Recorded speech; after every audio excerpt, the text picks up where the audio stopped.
आज हम लोग क्लास 9th का फंडामेंटल यूनिट्स ऑफ लाइफ जो बायोलॉजी का पहला चैप्टर है इसको हम लोग शुरू करने जा रहे हैं। होप आप सबको ये चैप्टर बहुत ही इंटरेस्टिंग लगेगा। हमारा ये चैप्टर है फंडामेंटल यूनिट ऑफ लाइफ। इसके अंदर हम लोग cell, discovery of cell, structure and function of cell, cell membrane, nucleus, osmosis, exosmosis, endosmosis, ऐसे ही बहुत सारी चीजें और पढ़ेंगे। मगर इस पूरे के पूरे टॉपिक के अंदर this will be the part 1। इसके बाद हम लोग पार्ट 2 को लेके चलेंगे। पार्ट 1 के अंदर मैं ये कवर करूंगा, पार्ट 2 के अंदर हम लोग सेल का जो स्ट्रक्चर है, जो कॉमन स्ट्रक्चर है, हम लोग उसको लेके चलेंगे। अभी हमारा कॉन्सेप्ट है सेल का, यहां से शुरू करते हैं। Fundamental of unit of life. हम सबको एक चीज मालूम है कि अगर मैं किसी भी मैटर को ले लूं, अब मैटर क्या होता है? मैटर होता है सॉलिड, मैटर हो सकता है लिक्विड, और मैटर हो सकता है गैसेस फॉर्म में। ये केमिस्ट्री का कॉन्सेप्ट है। अब केमिस्ट्री में हम क्या बोलते हैं? मैटर क्या होता है? छोटे छोटे छोटे छोटे जो हमारे एटम्स होते हैं, सबसे छोटा पार्ट जो कि एक मैटर का सबसे छोटा पार्ट जो होगा वो एक एटम होगा। अब जो एक एटम है, सिंगल जो एटम है वो है वन यूनिट। एटम जो है वो आइडेंटिकल होता है। आइडेंटिकल इन द सेंस कि जैसे ये एटम है वैसे ही दूसरा होगा, वैसे ही तीसरा होगा, वैसे ही सारे होंगे, और इन सारे एटम्स ने मिलकर एक मैटर को तैयार किया होगा। अगर ये सबसे छोटा एटम है और सारे के सारे आइडेंटिकल हैं, उसी तरह से हम अगर देखें एक बिल्डिंग ले लें, और अगर यहां पे जिसको समझ नहीं आया यहां पे समझेगा। एक बिल्डिंग किससे बनी होती है? छोटी छोटी ब्रिक्स के साथ, ईंटों के साथ। और इस पूरी की पूरी बिल्डिंग के अंदर, पूरी की पूरी इमारत और पूरी की पूरी बिल्डिंग अगर बनी है ब्रिक से, तो मैं कह सकता हूं एक ब्रिक जो है वो किसकी बनी? एक ब्रिक जो है वो एक यूनिट है, और हर ब्रिक एक दूसरे से मिलती है, तो हम कह सकते हैं ये सारे ब्रिक्स आइडेंटिकल हैं। मगर ब्रिक भी खैर आगे बहुत सारी चीजों से बनी होती है, उसके अंदर भी बहुत सारे एटम्स होते हैं। ये सिर्फ एक समझाने के लिए था कॉन्सेप्ट। उसी तरह से जब हम लाइफ फॉर्म्स की बात करते हैं, तो हमारे सामने मैंने एक छोटा सा ट्री बना लिया। अब जिस तरह से यहाँ पे मैटर के अंदर एटम थे, इस तरह से इसके अंदर ट्री के अंदर भी क्या होता है, या एक ये अगर पूरा का पूरा एक ऑर्गेनिज्म है, पूरी की पूरी लाइफ फॉर्म है, तो इसके अंदर भी बहुत छोटे छोटे छोटे छोटे एटम्स होंगे, या छोटे छोटे छोटी ऐसी चीजें होंगी जिन्होंने मिलके इस पूरे के पूरे एक पेड़ को एक स्ट्रक्चर दिया होगा। ये जो छोटा सा सबसे छोटा जो फॉर्म है, इसको हम लोग लाइफ फॉर्म्स के अंदर जो सिंगल यूनिट है, सबसे जो आइडेंटिकल यूनिट है, जो सब कुछ आपस में मिलते हैं, इनको हम बोलते हैं cell. These are called cells. Hope आपको ये बात समझ में आ होगी व्हाट इज ए सेल, जो कि सबसे छोटी किसी भी जीवन वाली चीज में, किसी भी लाइफ फॉर्म के अंदर, चाहे वो एक एनिमल हो, चाहे वो एक प्लांट हो, या फिर एक माइक्रो ऑर्गेनिज्म हो जिसको हम नंगी आंखों से नहीं देखते, चाहे वो बैक्टीरिया है या वायरस है, उसके अंदर जो सबसे छोटा पार्ट जो होगा वो होगा सेल। और बहुत सारे सेल्स आपस में मिलके एक ऑर्गेनिज्म को तैयार करते हैं, या एक ऑर्गन को तैयार करते हैं। सेल होंगे, टिश्यू बनेंगे, वो हम आगे आगे आपको बताते जाएंगे कि सेल के जुड़ने से क्या होगा। अब आती है कि सेल की डेफिनेशन। अभी मैंने आपको बता दिया फंडामेंटल यूनिट ऑफ लाइफ, कि फंडामेंटल जो अहम चीज है जिससे जिंदगी शुरू होती है, जिंदगी शुरू होती है कहां से? सेल से। इसीलिए इस लेसन का नाम रखा गया है fundamental unit of life. Now as far as definition of cell is concern, जहां तक डेफिनेशन ऑफ सेल, अभी मैंने आपको बताया क्या है, ये सबसे छोटा आइडेंटिकल पार्ट है जो सबके सारे आपस में आइडेंटिकल होंगे। मगर अगर हम जब इसकी डेफिनेशन के अंदर जाएंगे तो हम क्या कहेंगे? सेल क्या है? Cell is the structural and functional unit of life. अब मैंने इसके अंदर कर दिया स्ट्रक्चरल। स्ट्रक्चरल मैंने इसीलिए लिखा है इसको डेफिनेशन में। एक सेल का स्ट्रक्चरल के बारे में क्यों आया? क्योंकि ये एक ऑर्गेनिज्म को स्ट्रक्चर देता है। और फंक्शनल इसलिए क्योंकि ये वेरियस फंक्शंस परफॉर्म करता है, जो कि हम अभी आगे डिटेल में इसको पढ़ते चले जाएंगे इसी चैप्टर के अंदर। किस तरह से वो स्ट्रक्चर बना रहा है, किस तरह से वो फंक्शंस परफॉर्म कर रहा है, कि हम लोग चल रहे हैं, अभी आपको वो चीजें समझ में आनी शुरू हो जाएंगी। This was a small definition. अब आती है आगे वाली बात कि सेल बेसिकली होता क्या है, या सेल क्या था वो बता दिया मैंने आपको। अब मैं बताऊंगा सेल के बारे में। सेल को जब डिस्कवर किया गया था It was discovered in 1665 by Robert Hooke. इस आदमी ने इसको सेल को डिस्कवर किया था, इसने ढूंढ निकाला था। इसने क्या किया, एक पेड़ था, पेड़ का जो छिलका होता है ऊपर, जो मोटा वाला छिलका, उसको निकला, वो गिर गया। गिरने के बाद उसने देखा कि इसके अंदर भी कुछ है पेड़ के अंदर, तो यहां से उसने एक छोटा सा हिस्सा काट लिया। ये जो था, ये कॉर्क है पेड़ का। अब इस कॉर्क को उसने काटा, कॉर्क को उसने माइक्रोस्कोप के नीचे देखा, और देखने के बाद उसको क्या चीज नजर आई, उसको नजर आया कुछ इस तरह से। उसने देखा अगर ये कॉर्क का वो लकड़ी का टुकड़ा था जो तने के अंदर से निकाला हुआ है, स्टेम के अंदर से निकाला हुआ है, उसने देखा इसके अंदर ना छोटे छोटे ऐसे डब्बे बने हुए हैं, ये डब्बे बने हुए हैं छोटे छोटे।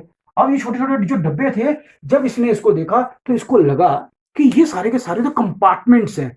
कंपार्टमेंट्स क्या होते हैं, छोटे छोटे हाउसेस, बिल्डिंग के अंदर ऐसे एक बहुत बड़ी इमारत हो और उसके अंदर बहुत सारे छोटे छोटे फ्लैट्स बने हुए हैं, तो ये कंपार्टमेंट्स नजर आ रहे थे छोटे छोटे। तो इसने कहा ये कंपार्टमेंट्स हैं, और लैटिन में जो कंपार्टमेंट्स हैं या स्मॉल रूम्स हैं, उनको क्या बोला जाता है, उनको बोला जाता है सेल। तो इसने इसका नाम सेल रख दिया, और तब से हम लोग जितना भी बायो के अंदर लेके चलते हैं, इस यूनिट को, सबसे छोटी फंडामेंटल यूनिट को, हम लोग सेल के नाम से ही इसको लेके चल रहे हैं। इस तरह से सेल का नाम आया और इस तरह से सेल डिस्कवर किया गया।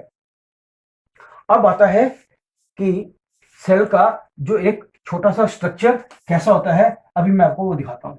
ये मान लो एक मैंने रफ डायग्राम एक सेल की बना ली। हम लोग पढ़ रहे हैं लाइफ फॉर्म, हम अभी कोई एनिमल सेल नहीं पढ़ रहे, कोई प्लांट सेल नहीं पढ़ रहे, उसके बारे में हम आगे जाएंगे। अभी हम जनरलाइज्ड पढ़ रहे हैं। एक ये सेल है, सेल की जो आउटर लेयर होती है, इसको हम लोग बोलते हैं सेल मेम्ब्रेन, या इसको एक और नाम से जाना जाता है, इसे कहते हैं प्लाज्मा मेम्ब्रेन। ये दो नाम हैं, इसको प्लाज्मा मेम्ब्रेन भी बोलते हैं और इसको क्या बोला जाता है, सेल मेम्ब्रेन भी बोला जाता है। इसको बोला जाता है प्लाज्मा मेम्ब्रेन। जो प्लाज्मा मेम्ब्रेन है, ये क्या होती है, ये सेमी परमिएबल होती है। सेमी परमिएबल का मतलब क्या है कि ये अपने अंदर से, ये जो इसकी जो मेम्ब्रेन है, ये पतली सी परत जो है, आउटर बाउंड्री जो है, ये अपने अंदर से कोई भी चीज को बाहर जाने के लिए या किसी भी चीज को अंदर आने के लिए हेल्प करती है, मदद करती है। अब सेकंड पार्ट जो होता है कि इस पूरे के पूरे सेल के अंदर छोटा छोटा छोटा छोटा छोटा छोटा छोटा छोटा ना, ऐसे बहुत सारा इसके अंदर एक फ्लूइड होता है, जिसको कि हम लोग बोलते हैं साइटोप्लाज्म। साइटो का मतलब होता है सेल, और प्लाज्म का मतलब होता है प्लाज्मा। जो कि ये जो फ्लूइड है, ये फ्लूइड जो होता है, it is a jelly like fluid, यानी कि तरल पदार्थ होता है चिपचिपा सा, इसे बोलते हैं जेली लाइक फ्लूइड। और इसके अंदर एक और अहम पार्ट होता है बिल्कुल इसके सेंटर में, इसको हम बोलते हैं न्यूक्लियस। इसको बोला जाता है न्यूक्लियस, और इसका एक और नाम होता है न्यूक्लियस का। न्यूक्लियस को हम लोग जो है ब्रेन ऑफ द सेल भी बोलते हैं। अब जो न्यूक्लियस होता है, न्यूक्लियस के अंदर भी न्यूक्लियर प्लाज्मा होता है, उसके बारे में हम बाद में करेंगे। अब जो न्यूक्लियस है, न्यूक्लियस जो हमारा होता है, ये क्या करता है, ये पूरी की पूरी जो इसके अंदर छोटी छोटी चीजें हैं, इसके अंदर होता है क्रोमैटिन मटेरियल। अब ये बहुत इंपॉर्टेंट है क्रोमैटिन मटेरियल। जब ये न्यूक्लियस डिवाइड करता है, जब ये आपस में डिवाइड करता है, तो यही जो क्रोमैटिन है, ये शेप ले लेता है एक क्रोमोसोम की। Takes the shape of chromosome, लिख लीजिएगा, take the shape of chromosome. Chromosome, अब जो क्रोमोसोम है, इसकी शेप ले लेता है।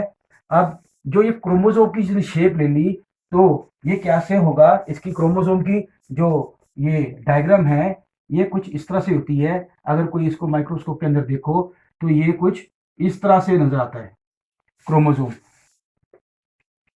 और क्रोमोसोम जब इस न्यूक्लियस डिवाइड करता है तो जो हमारा क्रोमैटिन मटेरियल है ये शेप लेगा क्रोमोसोम को, और इसके अंदर ना एक और बहुत इंपॉर्टेंट चीज होती है, दैट इज कॉल्ड जीन। और एक और चीज हम लोग जिसको तकरीबन सब बच्चे जानते होंगे, नाम सुना ही होगा, डीएनए का। आपने ऐसी एक स्ट्रक्चर देखा ही होगा, ऐसा एक स्ट्रक्चर सबने देखा होगा बुक्स में बना हुआ।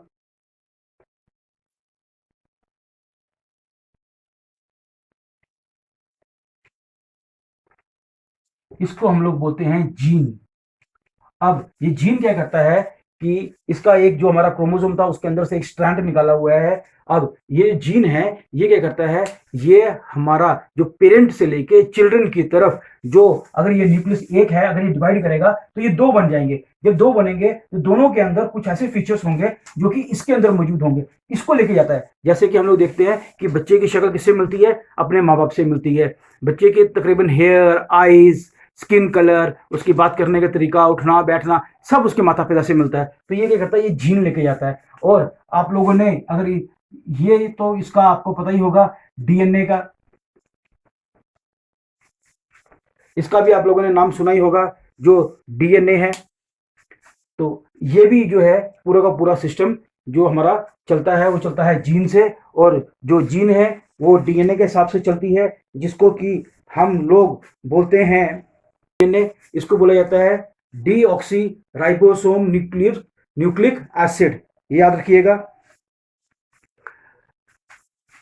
इसके बाद हमारे पास आता है एक नेक्स्ट कॉन्सेप्ट। इसके अंदर और भी बहुत सारी चीजें होती हैं एक सेल के अंदर, जिनको कि हम लोग ऑर्गेनल्स बोलते हैं। जैसे यहाँ वैक्यूल्स आएगा, यहाँ पे माइटोकॉन्ड्रिया आ जाएगा, ऐसे।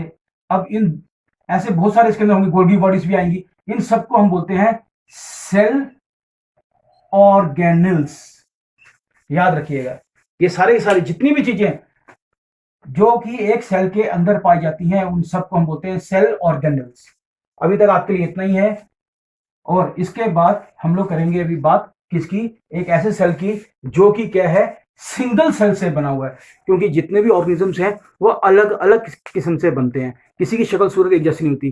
कुछ सेल सिंगल सेल के बने होते हैं, बाकी जितने भी ऑर्गेनिजम्स हैं वो सिंगल सेल के ना बन के मल्टी सेल से बनते हैं, एक सेल से ज्यादा सेल्स के बनते हैं, तो उनको हम बोलते हैं मल्टी सेलुलर। और जो सिंगल सेल से बनने वाला होता है उसकी शक्ल तकरीबन इर्रेगुलर फॉर्म में पाई जाती है।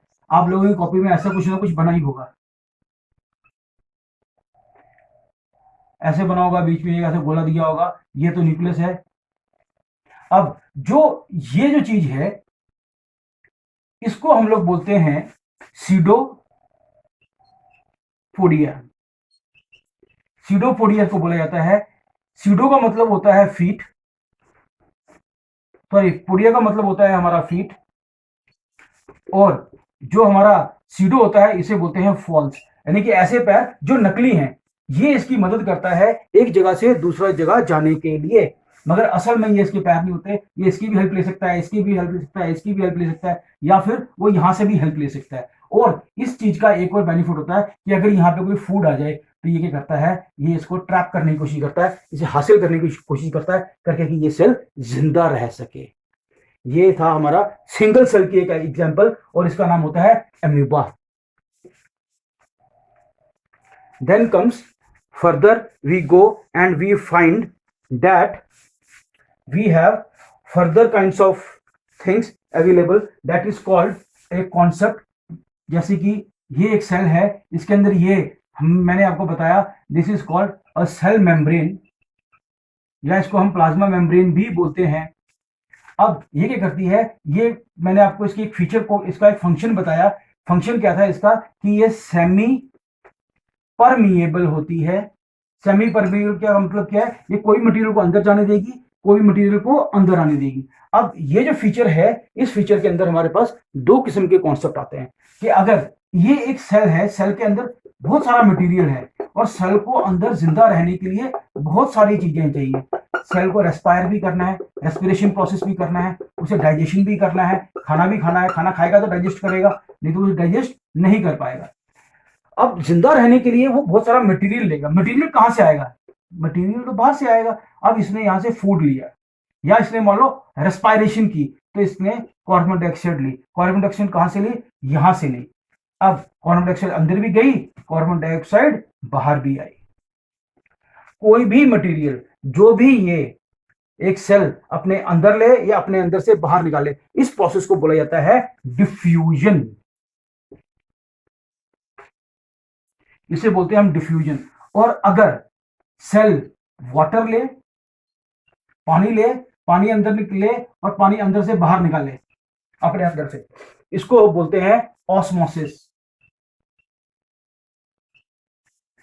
ये बात याद रखिएगा, है ये भी डिफ्यूजन ही, मगर पानी के केस के अंदर, वाटर के केस में इसको हम लोग ऑस्मोसिस बोलते हैं, otherwise this is called diffusion. And again this osmosis is again of two kinds.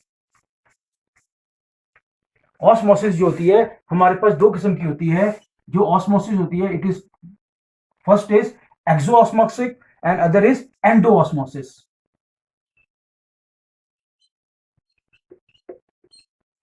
दो टाइप्स हमको इसकी मिलती हैं। एक मिलती है एक्सोऑस्मोसिस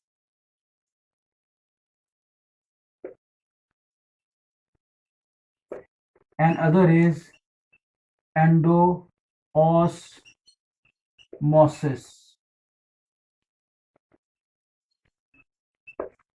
अब ये कैसे होता है, अब ये देख लीजिए।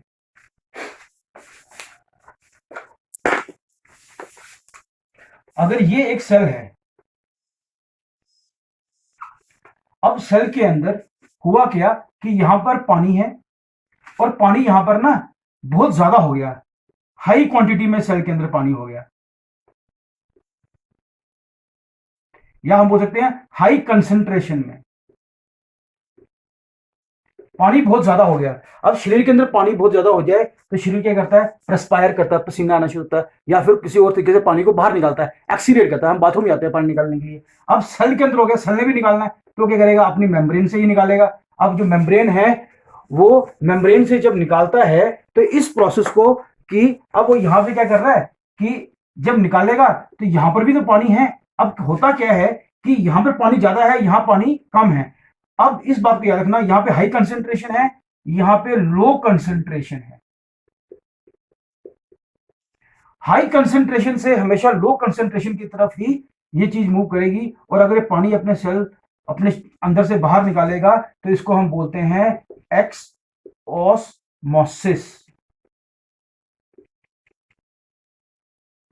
और अगर सेल को पानी चाहिए, अब सेल के पास पानी नहीं है, यहां पर एक और सेल है हमारे पास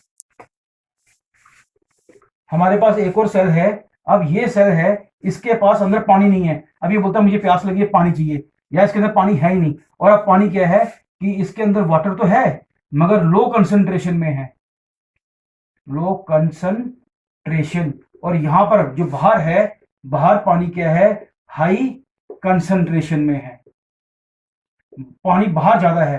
तो अब ये क्या करेगा? पानी इसके अंदर जाने की सेल की कोशिश करेगा, और जब पानी ऐसे जाएगा, पानी अंदर जाए, तो इसको हम बोलते हैं एंडोऑस्मोसिस।